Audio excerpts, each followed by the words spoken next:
Saudações, eu sou o Marcos Valério XR, no dia 7 de junho de 2022, e este é o primeiro dos vídeos após a ressurreição do canal, depois dessa fase que eu passei adoentado, que aliás não estou 100% recuperado em termos de garganta, apesar de que nesse momento atual falar é até bom.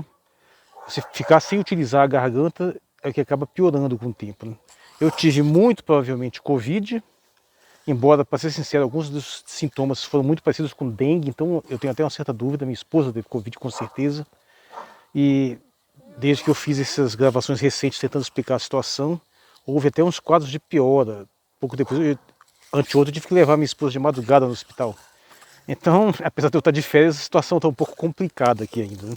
E como eu expliquei, eu gravei uma live surpresa, né, que foi a live 37, até apelidei de Live After Death, e como se não bastasse todos os problemas, ainda tive um problema de conexão que tornou a live inaproveitável, porque aconteceu o fato bizarro de que aqueles travamentos, em vez de ficar registrado o travamento no vídeo, a versão final ele simplesmente cortou, então ficou assim com saltos, em que em alguns casos chegaram a inverter o sentido do que eu disse.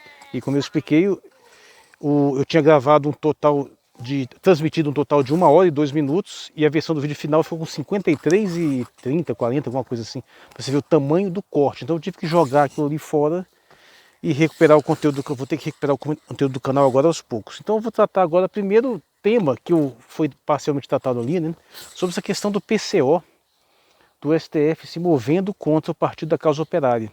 Porque estávamos acostumados a ver o STF, ou melhor dizendo, Alexandre de Moraes, né, que é o ministro indicado pelo Michel Temer, ele estava especificamente se concentrando no bolsonarismo, fazendo uma série de mandatos de prisões e coisas com relação a bolsonaristas. Aí tivemos a Sarah Winter, tivemos lá o Daniel Silveira, Roberto Jefferson, Zé Trovão, Alan dos Santos está foragido ainda.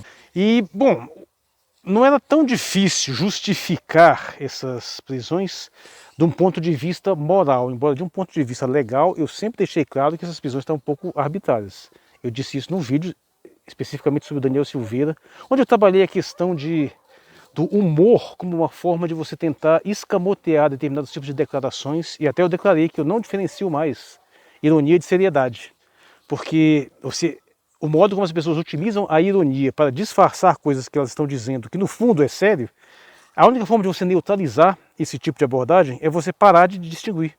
Até porque os fatos reais começaram a superar as mais delirantes ficções, a ponto de às vezes você ver coisas mais absurdas no noticiário real do que você vê, por exemplo, num sensacionalista. Mas bem, dito isso, dito que eu realmente sempre achei que há algumas arbitrariedades cometidas por essa postura do Alexandre de Moraes. No entanto, isso não estava me incomodando, porque essas arbitrariedades vêm acontecendo há algum tempo antes. Elas foram direcionadas inicialmente contra o PT. O lawfare, né, o que se diz? A militância política disfarçada de legalidade, ela se levantou inicialmente nessa história recente contra o PT, a começar pela questão do mensalão. E depois com essa questão da Lava Jato. E o STF ele foi cúmplice, ou foi autor ou coautor de todos esses processos, de todo o processo golpista, de todos esses processos de utilização de distorções da máquina judicial contra desafetos políticos, a mando de forças que não se revelam claramente, a mando de forças plutocráticas, com conluio sórdido da mídia. Então, assim, só para deixar claro, eu acho o STF um bando de canalhas. Não tem respeito por esse pessoal. Também não tem respeito por Congresso, muito menos por grande mídia. Agora, a gente chegou numa situação tal que o bolsonarismo conseguiu ser pior do que todos eles juntos. Então, nesse cenário, o modo como eles estavam brigando entre si, não é nem que eu estava torcendo para a briga, eu estava até torcendo mesmo para o que me parecia menos pior, né? Mas eis que chegou ao momento de que o STF direcionou os seus ataques contra um alvo de um espectro ideológico radicalmente distinto, né? E no caso, escolhendo o Partido da Causa Operária e atacando diretamente a própria figura de Rui Costa Pimenta, né? E eu fiz uma série de leituras a esse respeito, porque isso é uma coisa que num primeiro momento não é tão simples de se entender. A não ser que você queira comprar a versão politicamente correta de que estão preocupadíssimos com a democracia, É difícil fazer uma leitura mais profunda disso. Uma leitura a respeito do bolsonarismo é mais inteligível, porque o bolsonarismo evidentemente quer derrubar as instituições. Estamos falando de um movimento que foi na porta do STF fazer ameaças, com gente encapuzada, empunhando tocha, fazendo uma manifestação macabra. Estou falando de gente que ameaçou publicamente ministros do STF, incitou violência contra eles. Então dá para entender a reação. É inteligível. Mas o que o PCO fez nesse sentido?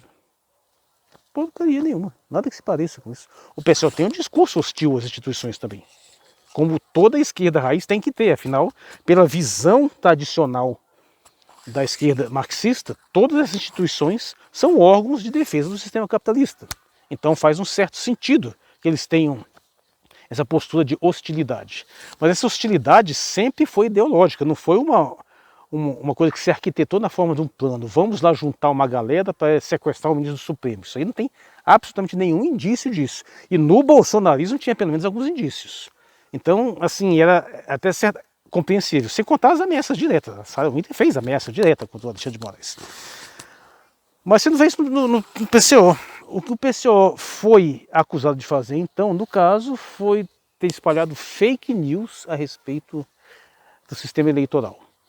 E aí sim nós percebemos que uma série de elementos que vinham se desenvolvendo, vinham sendo apontados há algum tempo e que algumas pessoas relutavam em aceitar, agora estão se demonstrando meio que evidentes. Que a ideia, tudo bem, você parte de uma ameaça um pouco mais justificável para endurecer o sistema de justiça, o sistema de policiamento. Realmente você tem um alvo assim que justifica algumas coisas como o bolsonarismo e você parte para cima deles. Só que daqui a pouco você pega aquela máquina e começa a ir atrás de outros alvos também. E o PCO é o partido que está denunciando isso desde sempre. Uma das coisas mais curiosas é que o PCO parte de um princípio bastante radical de defesa de liberdade de expressão também, que até lembra um pouco a questão do monarca, não chega a ser tanto, né? E ele se posicionou sistematicamente contra qualquer tipo de postura que vise, de uma certa forma, coibir essas possibilidades, né? E nesse sentido ele foi consistente, isso é inegável, ele é bem consistente nesse ponto. Ele vai defender qualquer pessoa que acredite que está sendo tolhida nesse sentido, independente do espectro ideológico. E o PCO, de fato, ele inclusive criticou essa movimentação do STF contra esses bolsonaristas, apesar de ter um naipe ideológico absolutamente inverso. A não ser em alguns pontos assim, muito pouco relevantes em termos de compreensão de visão de mundo. Mas bem, então, se você não vai acreditar na ladainha de que é uma defesa de democracia, você tem que entender o que está acontecendo por trás disso. Está acontecendo que, evidentemente, agora se começa a expandir essa máquina de repressão, porque nós estamos vivendo um processo golpista extremamente complexo, extremamente sutil, que tem várias modalidades e vários modos de se colocar que desafiam as nossas compreensões, as nossas percepções de processos golpistas anteriores. Eu chamo de processo golpista porque em nenhum caso é um golpe, está tudo normal, um dia alguém dá um golpe, outro não, é sempre um processo longo, com vários estágios, processos revolucionários também, você tem um escaramuço inicial, depois sobe um grupo no poder, depois tem um outro golpe lá dentro, depois muda aquilo ali, tem uma contra-revolução, tem isso, e tem todo um processo. O processo golpista do Brasil, ano que vem vai fazer uma década. O processo golpista começou, no seu sentido mais radical mesmo, teve sua festa de inauguração com as jornadas de junho, em 2013. Mas teve sua espinha dorsal com a Operação Lava Jato. Teve seu momento mais icônico com o impeachment de Dilma Rousseff.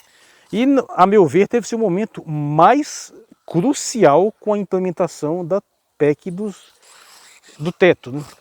E esse sistema, no processo não parou, ele continua vindo até agora.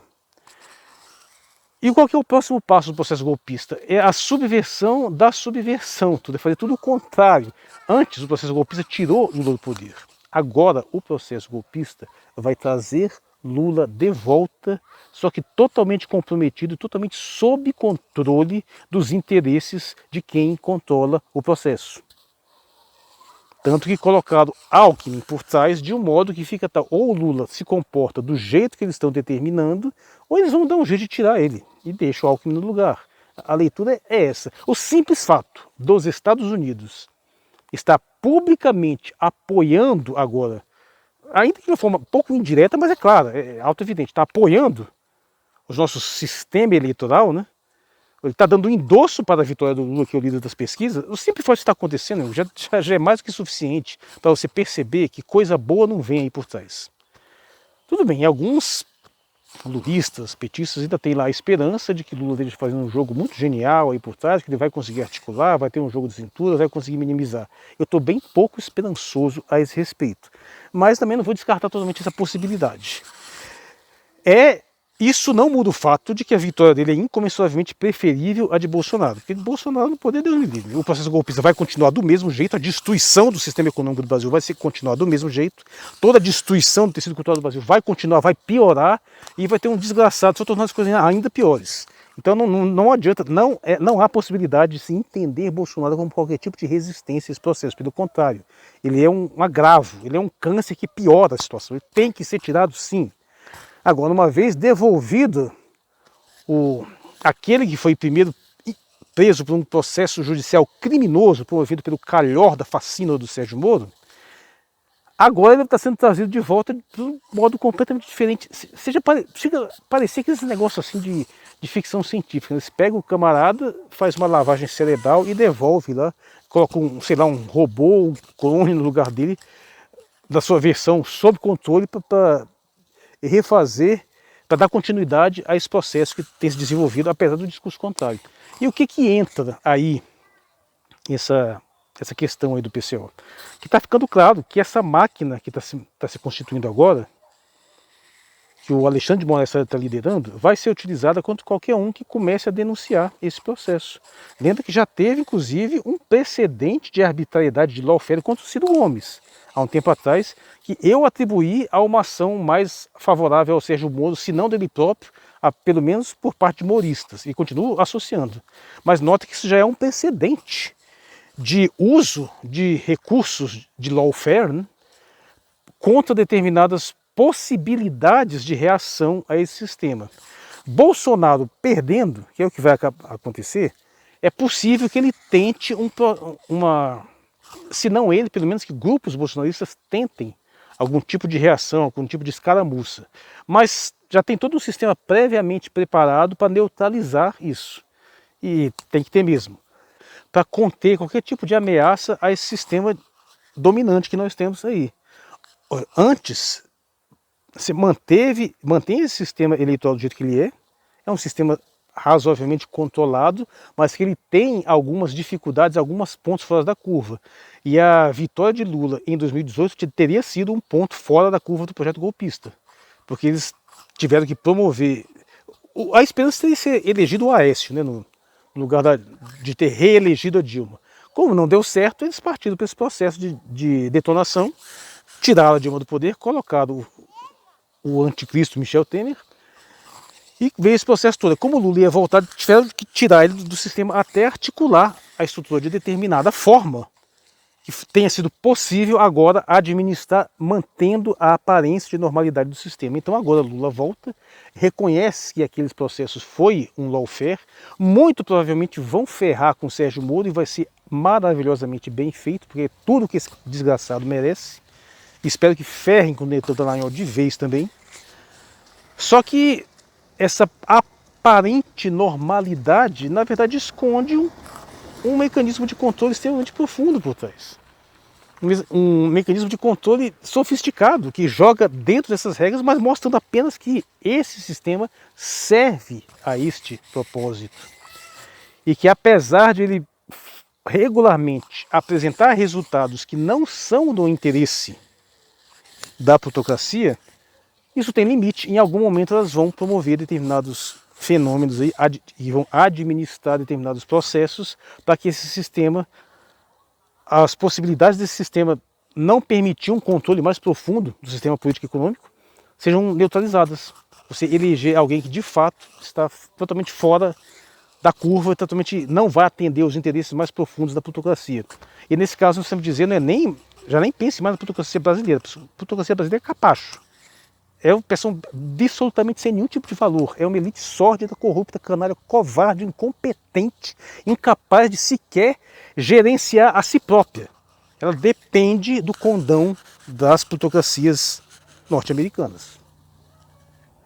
Tendo essas plutocracias já dominado a maior parte do cenário político-ideológico por meio de infiltrações, ou seja, já dominam quase que praticamente toda a esquerda por meio de pautas, das pautas de gênero, de feminismo, de raça, já controla grande parte do PT também, já domina praticamente toda a direita por meio de pautas liberais. Sobrou uns pontos anômalos, e o PCO é um ponto extremamente anômalo, porque o PCO é um partido raiz que não foi cooptado por esse sistema de manipulação. E, na verdade, dos partidos com relevância ainda, projeção, nem relevância em termos de representatividade parlamentar, que é até pouca, mas ele tem uma certa projeção.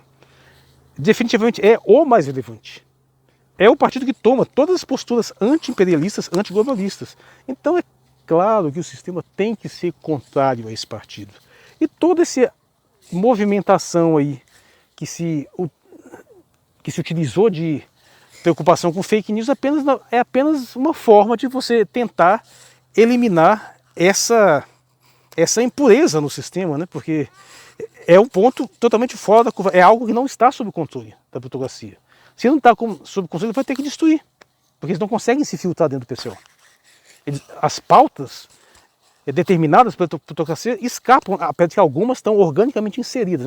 O PCO é abortista, lamentavelmente, mas ele é aquele viés do aborto raiz de lá de trás, assim, que não está mancomunado com esse sistema aí. Aliás, é uma coisa, se a pessoa fosse tentar se infiltrar por dentro do PCO, uma das pautas de se infiltrar seria por essa, né? Mas eu acho que ele é bastante reativo, até mesmo nesse sentido. Mas assim, isso não é, a pauta pro aborto do PCO não é derivada direto da plutocracia, é uma outra coisa. Essa pauta realmente existia, originariamente na esquerda, e tem um viés diferente. Apesar de você continuar completamente contrário, você tem que reconhecer que tem uma sutileza ali, distinta. Então vamos lá, o PCO foi acusado de promover fake news. Isso é falso. O PCO nunca promoveu uma fake news literalmente falando, e eu já dei uma definição clara do que é efetivamente uma fake news, ou que pelo menos o único modo de fazer sentido, a gente não pode utilizar a categoria fake news no nosso ordenamento jurídico, né, porque a gente não admite nem sequer termos estrangeiros. A legislação que está se tentando desenvolver fala em desinformação. Desinformação é um termo bastante complicado, realmente gera umas certas complicações, mas ele pode ser entendido inicialmente como uma informação falsa, né? Uma pessoa que leva a pessoa... É engraçado que a forma mais direta de dizer seria mentira, né? Mas basicamente são informações que são passadas de modo falso. Só que aquela coisa que eu coloquei naquele vídeo, a questão não deveria ser, sob hipótese alguma, ter qualquer tipo de órgão que legisle o conteúdo em si, de dizer isso que você disse é informação falsa, isso não é. Apesar de que sim, isso pode ser dito, isso pode ser demonstrado. Mas eu acho que no sentido mais primordial do termo fake news, é porque o problema não está no sentido de ser um fake content, não é um conteúdo falso. É uma notícia falsa, enquanto notícia ela é falsa, ou seja, ela não é uma notícia. Pode observar que as fake news geralmente, ou pelo menos originalmente, elas sempre se colocavam como uma espécie de informação que veio da grande mídia. Então dizia assim, porque o New York Times disse tal coisa, saiu na Globo, não sei o que lá, Alexandre Garcia falou assim, e não era verdade.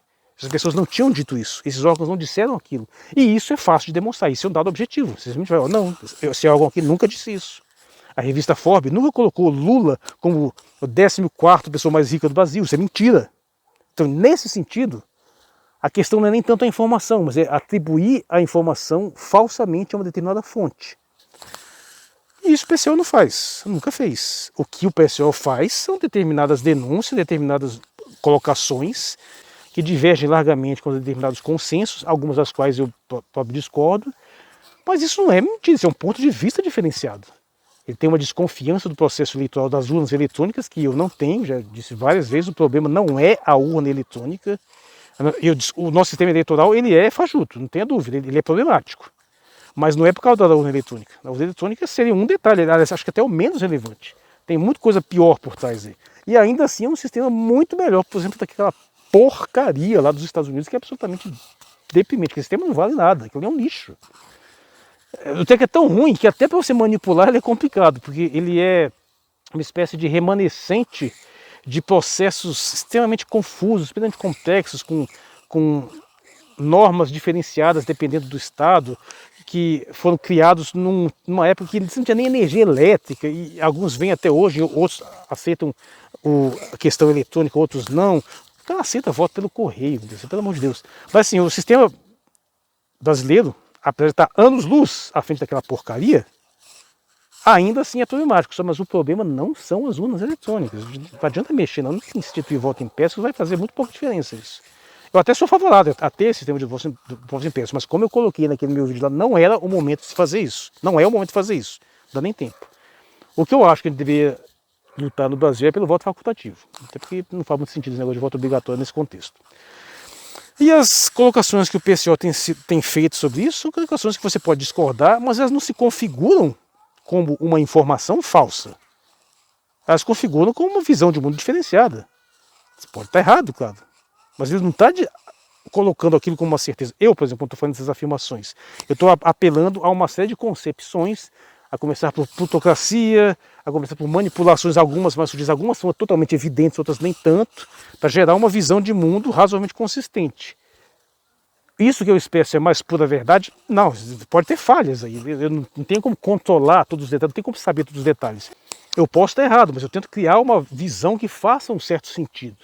É basicamente a mesma coisa que o pessoal faz, ele tenta criar uma visão onde determinado fato, uma determinada série de fatos faça sentido, faça um todo coerente e vende aquela... Isso vai ter algumas formulações, algumas hipóteses, algumas ousadias maiores. Você não pode chamar isso de fake news, não faz sentido. Meu. Fake news é você deliberadamente pegar uma informação e dizer fulano de tal disse tal coisa ou aconteceu em tal lugar tal fenômeno quando de fato não aconteceu. E não é isso que está em pauta. Então quando o STF faz esse tipo de acusação, ele já saiu daquela seara onde ficava realmente fácil demonstrar pessoas que estavam deliberadamente plantando informações falsas mesmo, para a seara da simples opinião que não interessa ao poder estabelecido.